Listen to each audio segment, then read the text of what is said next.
Students, welcome to विंटो classes. और आज की क्लास में हम स्टार्ट करने वाले हैं विज्ञान और प्रौद्योगिकी भाग 2 पार्ट चौथा। पार्ट का नाम है पर्यावरणीय व्यवस्थापन। स्टूडेंट्स, ऑलरेडी मैंने ये पार्ट स्टार्ट किया और इसके ऊपर मैंने 4 वीडियो बना के रखे हुए हैं। यदि आप लोग ने उन चारों वीडियोज़ को नहीं देखा है तो प्लीज़ आप लोग 4 वीडियोज़ को पहले देख लीजिए। उन वीडियोज़ की लिंक आपको इस वीडियो के डिस्क्रिप्शन में या तो आप प्लेलिस्ट में जाकर उन वीडियोज़ को देख सकते हो।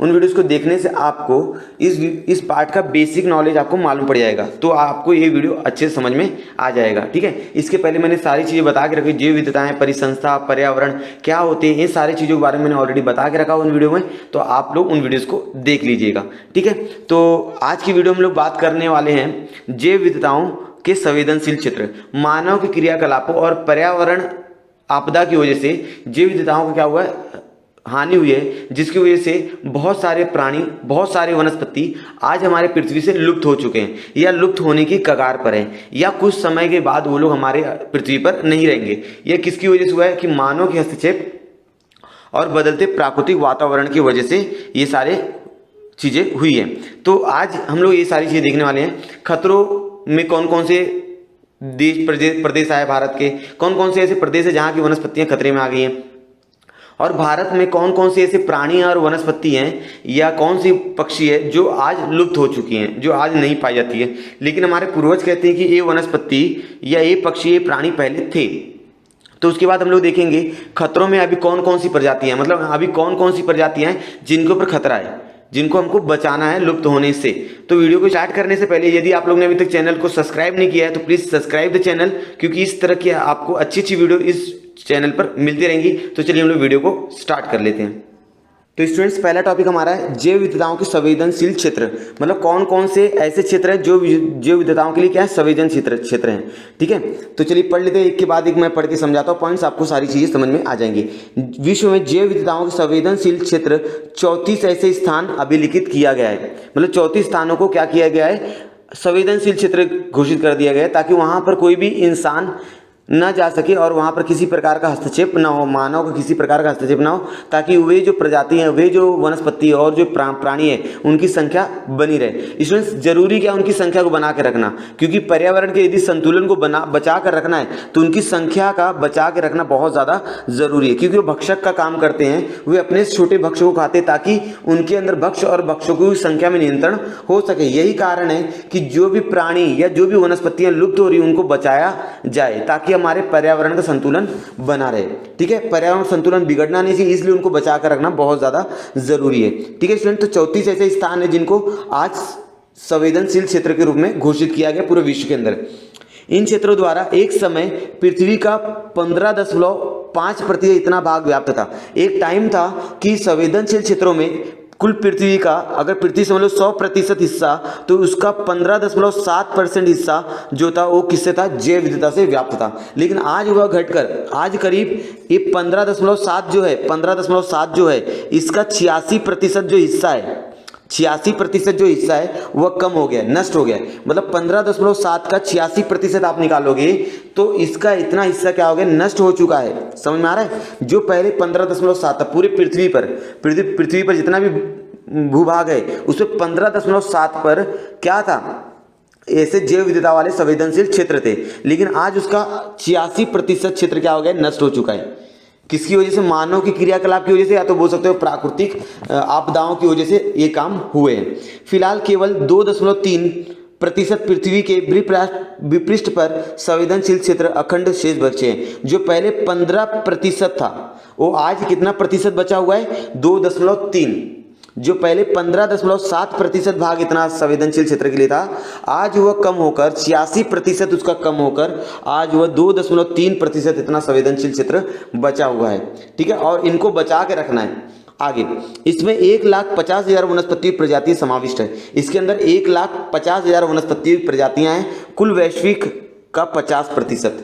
ठीक है, पहले इससे ज्यादा थी, लेकिन आज 50% कम हो चुका है।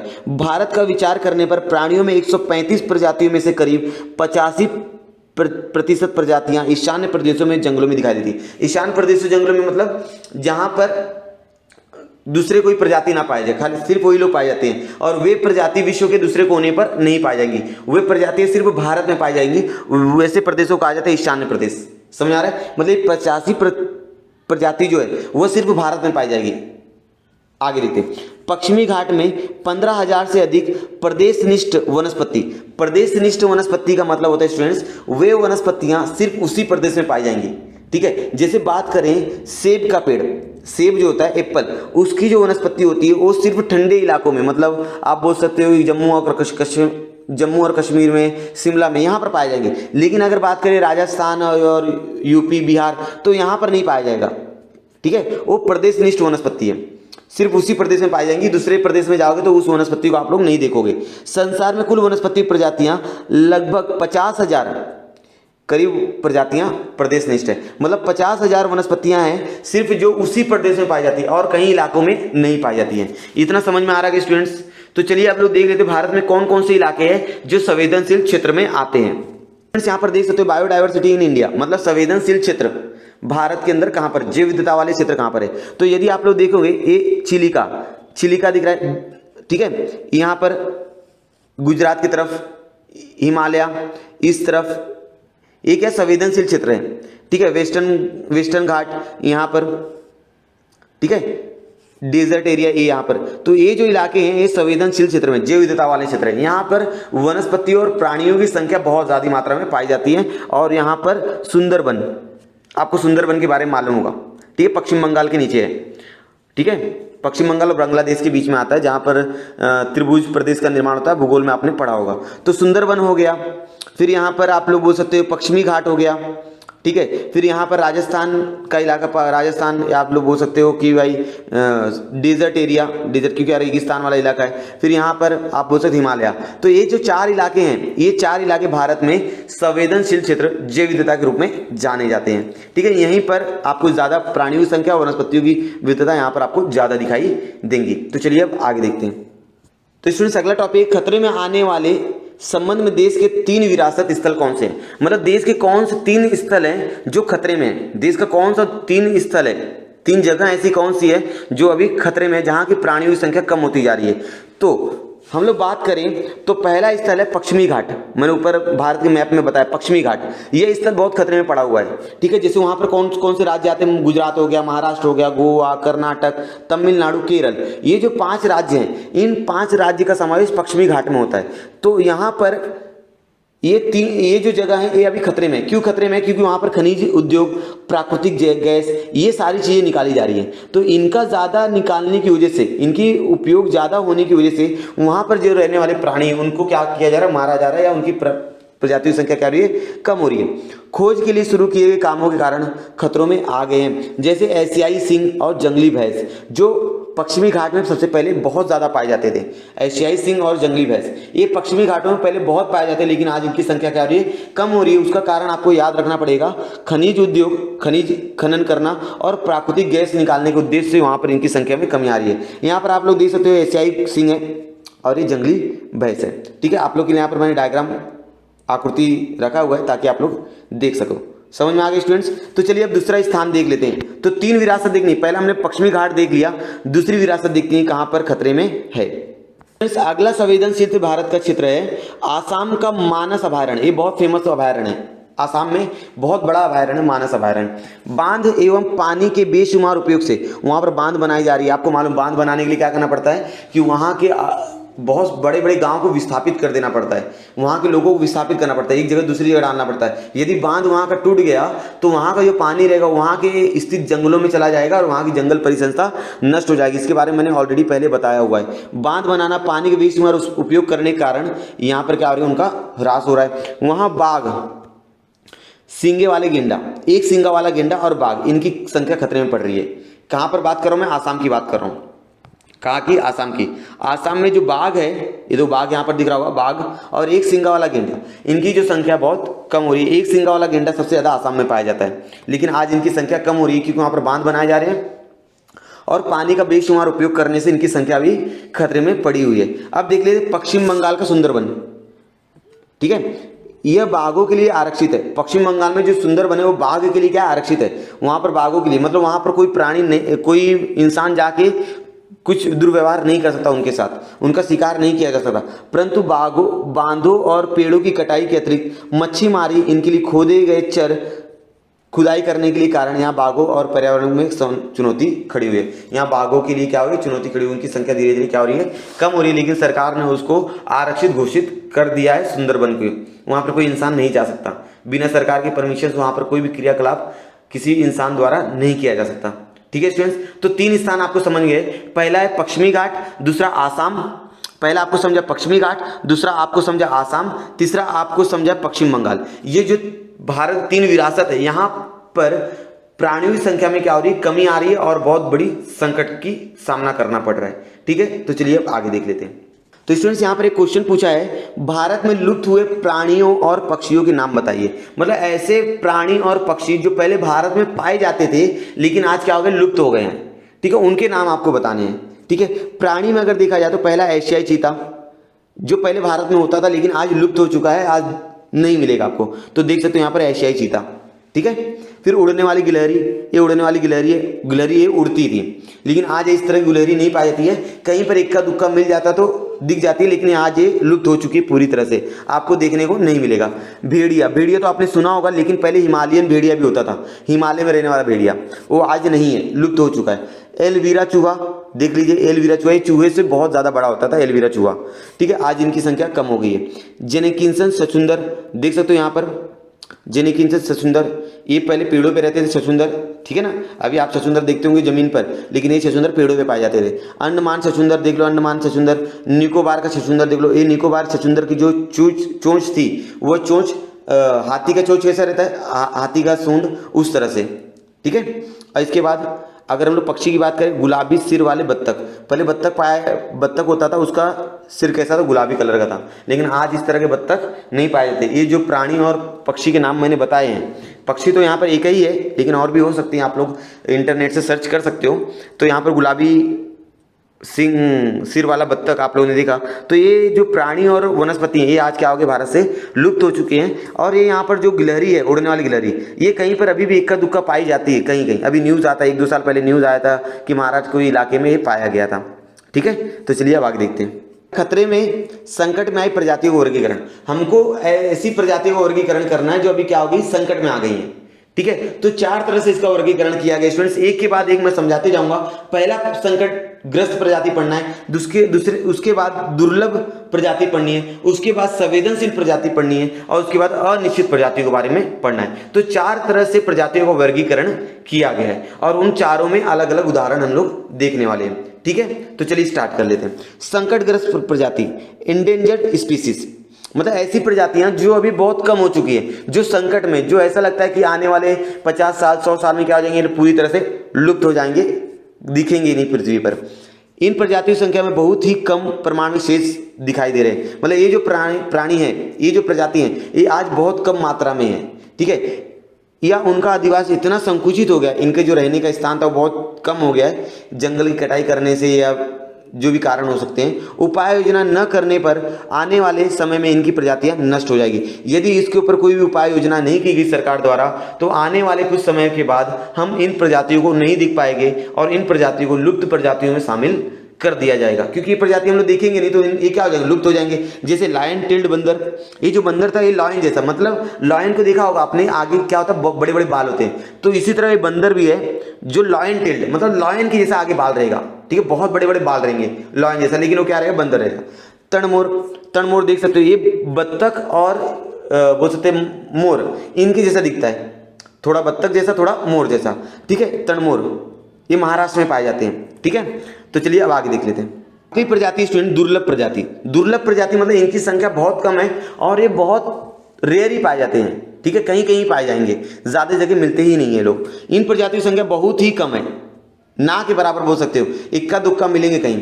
ये प्रजातियां स्थान विशिष्ट होने के कारण शीघ्र गति से लुप्त होने की कगार पर। स्थान विशिष्ट मतलब वो सिर्फ उसी स्थान पर पाए जाते हैं। स्थान विशिष्ट मतलब उस तरह की प्रजाति सिर्फ उसी स्थान पर पाई जाती है और देश के किसी स्थान पर नहीं पाई जाएगी। ठीक है, तो स्थान विशिष्ट होने के कारण इनकी प्रजातियां लुप्त होने में ज्यादा समय नहीं लग रहा, जल्दी जल्दी हो रही है। जैसे रेड पांडा आप लोग देख सकते हो, रेड पांडा आप लोग देखे होंगे, ब्लैक कलर का होता है। ठीक है, लेकिन रेड पांडा जिसकी विशेषता क्या है, यहाँ पर उसकी जो लंबाई होती है 40 से 64 सेंटीमीटर होती है, 40 से 64 सेंटीमीटर, और इसकी जो पूंछ होती है वो 2859 सेंटीमीटर होती है। ठीक है, इसका जो धड़ से लेकर यहाँ तक, पूंछ तक, यहाँ तक 40 से लेकर 64, बहुत बड़ा होता है ये पांडा। रेड कलर का रहेगा, लाल लाल कलर का। और इसकी जो पूंछ रहेगी वो 28 से 59 सेंटीमीटर रहेगा, ठीक है। और उसका वेट, जो वजन है, वह 5 किलोग्राम से लेकर 5 किलोग्राम तक रहता है, ठीक है। यहाँ तक समझा। तो ये खाते क्या हैं? ये लोग खाते हैं, अंडे खाते हैं, फल खाते हैं, फ्लावर्स खाते हैं, और छोटे छोटे कीड़े मकोड़े रहेंगे, और बाम्बू, आपको मालूम है बांस का पेड़, वो सब खाया जाता है, ठीक है। अब ये पाई कहाँ जाती है? तो इंडिया में, और भूटान और नेपाल। इंडिया, भूटान, नेपाल, चाइना और म्यांमार। क्या बोला? India, Nepal, Bhutan, China, Myanmar, ये 5 जगहों पर ये पाई जाती है, लेकिन बहुत कम मात्रा में, बहुत कम संख्या में, ठीक है। कस्तूरी मृग, ये हिरन, ठीक है, इनकी संख्या भी भारत में बहुत कम होगी। जो भारत में पहले बहुत ज़्यादा, भारत इनके लिए बहुत फेमस था। कस्तूरी मृग भारत में सबसे पहले बहुत ज़्यादा पाई जाती है, लेकिन आज ये दुर्लभ हो चुकी है, आज बहुत कम मिलती है। स्टूडेंट्स, मैं चाहूँगा आप कस्तूरी मृग के बारे में इंटरनेट से जानकारी प्राप्त करें और मुझे कमेंट सेक्शन में कमेंट करके बताएं कि कस्तूरी मृग के बारे में आपको क्या पता चला, ताकि मैं कमेंट सेक्शन में आपको कमेंट पढ़ के देख सकूँ आप लोगों ने कस्तूरी मृग के बारे में क्या क्या जानकारी इकट्ठा की है। अब तो अगला प्रकार है स्टूडेंट संवेदनशील प्रजाति। अगली प्रजाति संवेदनशील प्रजाति, डिप्लेटेड स्पीशीज। ये स्पीशीज क्या हो रही हैं? ये जो प्रजातियां हैं ये बहुत संख्या में कम हो रही है। इन प्रजातियों की संख्या बहुत ही कम है और लगातार कम होती जा रही है। ये रुक ही नहीं पा रही है। ऐसा नहीं कि इनकी कंट्रोल कर लिया जाए, ये रुक ही नहीं पा रही है। इनकी प्रजातियों की संख्या क्या हो रही है? बहुत कम हो रही है। सबसे फेमस एग्जाम्पल है गिर के बाघ। इन प्रजातियों की संख्या बहुत ही कम होती है, वे लगातार कम ही होती जाती है। इन प्रजातियों की संख्या क्या है? बहुत कम है, लगातार कम होती जा रही है। संख्या में लगातार होने वाली कमी के कारण प्रजाति विषय का चिंता का कारण है। इनकी संख्या धीरे धीरे कम हो रही है, इसलिए इनका बहुत चिंता कारण है कि आने वाले कुछ समय बाद ये भी क्या हो जाएंगी? लुप्त हो जाएंगी। जैसे पट्टेदार बाघ, आज आपको पट्टेदार बाघ बहुत कम दिखने को मिलेगा। गिर के सिंह, गिर के सिंह आपको बताना है स्टूडेंट्स, गिर भारत में कहाँ पर है? राजस्थान में है कि गुजरात में है? ठीक है, गिर नाम का एक जंगल है, वह राजस्थान में है कि गुजरात में है? आपको कमेंट सेक्शन में कमेंट करके बताना कि गिर कहाँ पर, राजस्थान की गुजरात में, ठीक है।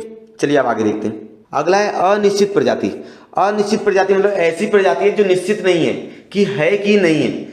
किसी किसी को लगता है, किसी किसी को लगता है नहीं है, किसी को लगता है लुप्त हो चुकी हैं, और कभी कभी ये कहीं ना कहीं दिखाई दे जाते हैं। तो अनिश्चित प्रजाति है, इसको पता नहीं लगा सकते कि ये है कि नहीं है। जैसे शेकरू गिलहरी, महाराष्ट्र की शेकरू गिलहरी है, उसकी पूंछ बहुत लंबी होती है, उस गिलहरी की पूंछ बहुत लंबी होती है। बहुत लोग को कहना है कि ये लुप्त हो चुका है, लेकिन कभी कभी बहुत लोगों का कहना है कि अभी भी है।